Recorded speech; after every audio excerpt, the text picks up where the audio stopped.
साथियों 2022 के लिए मीन्स कम मेरिट छात्रवृत्ति जो है इसके लिए आवेदन स्टार्ट होने वाले हैं और इसके बारे में मैं पूरी जानकारी दूंगा। आप लोग वीडियो के साथ अंत तक बने रहें जिससे आपको पूरी जानकारी मिल जाए। इसमें कौन पात्र होगा, आपको क्या पढ़ना है, कैसे पेपर देना है, क्या करना है, कहाँ से आवेदन करना है, क्या क्या करना है, सारी जानकारी आपको मैं इस वीडियो के माध्यम से देने की कोशिश करूंगा। आप लोग अपने इस चैनल को सब्सक्राइब भी कर लें जिससे अगले इस प्रकार के जो भी वीडियो रहे वो आपके पास पहुंच जाए। देखिए, स्कूल शिक्षा विभाग, राज्य शैक्षिक अनुसंधान एवं प्रशिक्षण परिषद की तरफ से ये विज्ञापन जारी हुआ है, जहां पर राष्ट्रीय मीन्स कम मेरिट छात्रवृत्ति जो है इसकी चयन परीक्षा होनी है, जिसे NMMSS भी बोलते हैं। और आप लोगों को बता दूं कि कौन इसमें आवेदन कर सकता है। तो मध्य प्रदेश राज्य में स्थित केवल शासकीय अनुदान प्राप्त स्थानीय निकायों द्वारा संचालित विद्यालयों में वर्ष 2021-22 में कक्षा 8वीं में अध्ययनरत विद्यार्थियों के लिए, जो कक्षा 8वीं में पढ़ रहे हैं छात्र, उनके लिए पूरा पढ़ लेते हैं और एक एक जानकारी को क्लियर करते चलते हैं। मानव संसाधन विकास मंत्रालय नई दिल्ली द्वारा आर्थिक रूप से कमजोर प्रतिभाशाली विद्यार्थियों के लिए राष्ट्रीय मीन्स कम मेरिट छात्रवृत्ति योजना वर्ष 2006 से प्रारंभ की गई है। मध्य प्रदेश राज्य के लिए निर्धारित छात्रवृत्तियों हेतु चयन परीक्षा 2021-22 दिनांक 18/2/2022 को आयोजित की जा रही है। देखिए, परीक्षा की डेट यहाँ भी दे दी है, आगे भी देंगे। चयनित विद्यार्थियों को प्रतिवर्ष प्रति विद्यार्थी रुपये 12,000 के मान से कक्षा 9वीं से 12वीं तक छात्रवृत्ति दी जाती है। देखिए, कब कब छात्रवृत्ति मिलती है, तो कक्षा 9वीं से लेकर 12वीं तक दी जाती है। नियमित छात्रवृत्ति हेतु कक्षा 9वीं एवं 11वीं में न्यूनतम 55% एवं कक्षा 10वीं में न्यूनतम 60% अंक प्राप्त करना अनिवार्य है। मतलब कि आपको कंटिन्यू यदि ये छात्रवृत्ति पानी है तो 55% 11वीं में, 9वीं एवं 11वीं में, और 10वीं में आपको 60% लाने होंगे, तो आपको ये छात्रवृत्ति हमेशा मिलती रहेगी 12 हज़ार रुपये करके।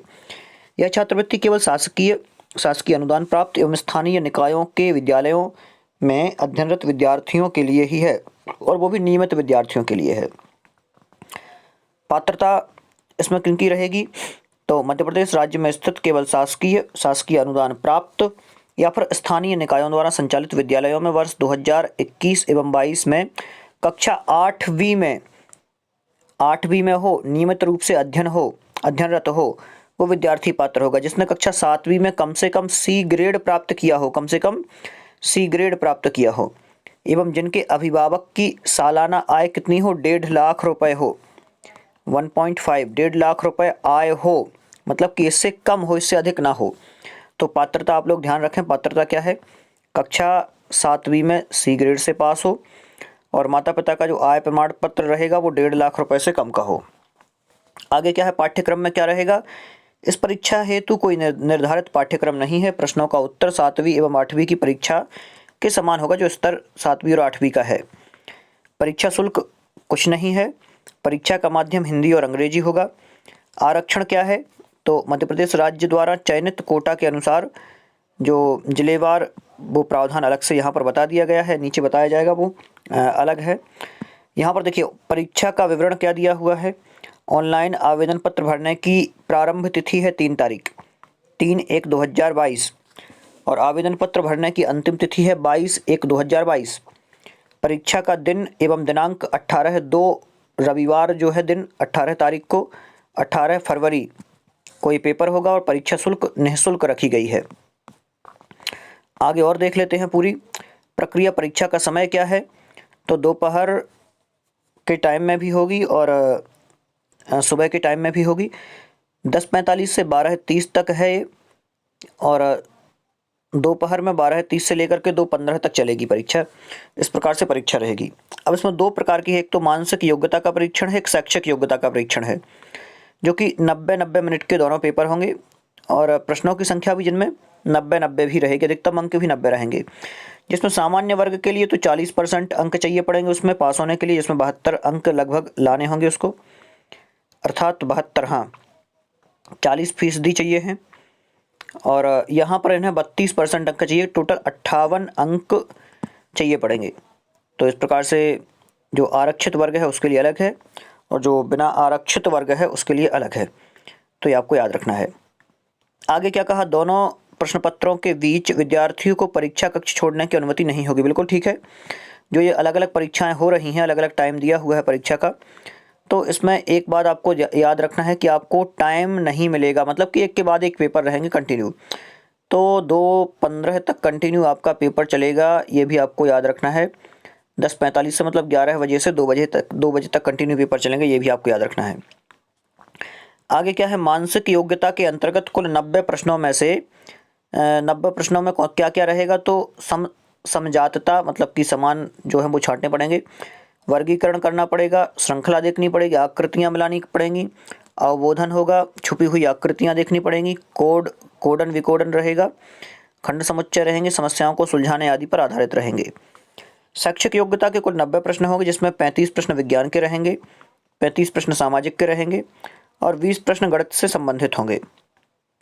आगे देखें, आवेदन की प्रक्रिया एवं प्रवेश पत्र की प्राप्ति तो कैसे रहेगी। इस परीक्षा हेतु आवेदन केवल ऑनलाइन ही स्वीकार किए जाएंगे, ऑनलाइन आवेदन रहेगा। किसी भी प्रकार से मैनुअल अथवा डाक द्वारा भेजे गए आवेदन पत्र स्वीकार नहीं किए जाएंगे, डाक द्वारा नहीं चलेगा, ये आपको याद रखना है। अब भरेगा कैसे ये भी देख लें। आवेदन पत्र की हार्ड कॉपी एमपी ऑनलाइन के अधिकृत कियोस्क केंद्र से या फिर एमपी ऑनलाइन की वेबसाइट से प्राप्त होगी।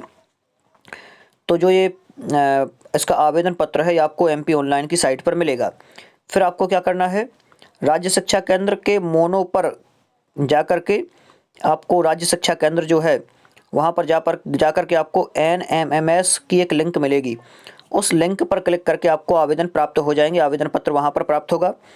अब क्या करना है, अभ्यर्थी द्वारा आवेदन पत्र की हार्ड कॉपी पूर्ण रूप से भरने के बाद, जो आप वहाँ से आवेदन पत्र निकालेंगे उसको भरने के बाद जहाँ भी आप हैं वहाँ के प्रधान अध्यापक और जो संकुल प्राचार्य हैं, जहाँ आपका संकुल लगता है वहाँ के संकुल प्राचार्य से सत्यापित करवानी होगी। इतना करने के बाद अभ्यर्थी पूर्ण रूप से भरा एवं सत्यापित किया हुआ आवेदन पत्र एमपी ऑनलाइन के अधिकृत कियोस्क के पास जाकर, जो एमपी ऑनलाइन चलाता हो उनके पास जाकर के और ऑनलाइन एंट्री वहाँ से करवा लेंगे। आवेदन पत्र की हार्ड कॉपी के साथ प्रमाणीकरण हेतु दस्तावेज की प्रमाणीकरण प्रतियाँ, देखिए आपको क्या क्या लगाने हैं, वहाँ पर क्या क्या जमा होगा। तो जैसे कक्षा 7वीं का प्रगति पत्रक, कक्षा 7वीं की मार्कशीट लगानी होगी। इसके बाद में आय प्रमाण पत्र की फोटोकॉपी लगानी होगी। यदि आप ST SC या OBC से हैं तो उसका एक वो भी आपको जाति प्रमाण पत्र टाइप से लगाना पड़ेगा कि आप इस वर्ग में आ रहे हैं।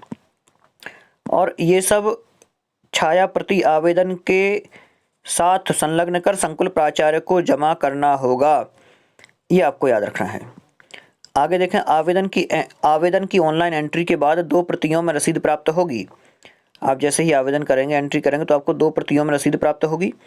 यदि रसीद के ऊपर आवेदन अपूर्ण अंकित है तो अभ्यर्थी आवेदन की कमी को पूर्ण करेंगे। आवेदन की पूर्ण रसीद प्राप्त होने के बाद मान्य किया जाएगा। जो आवेदन होगा वो पूर्ण जब लिखा होगा तो आवेदन मान्य होगा।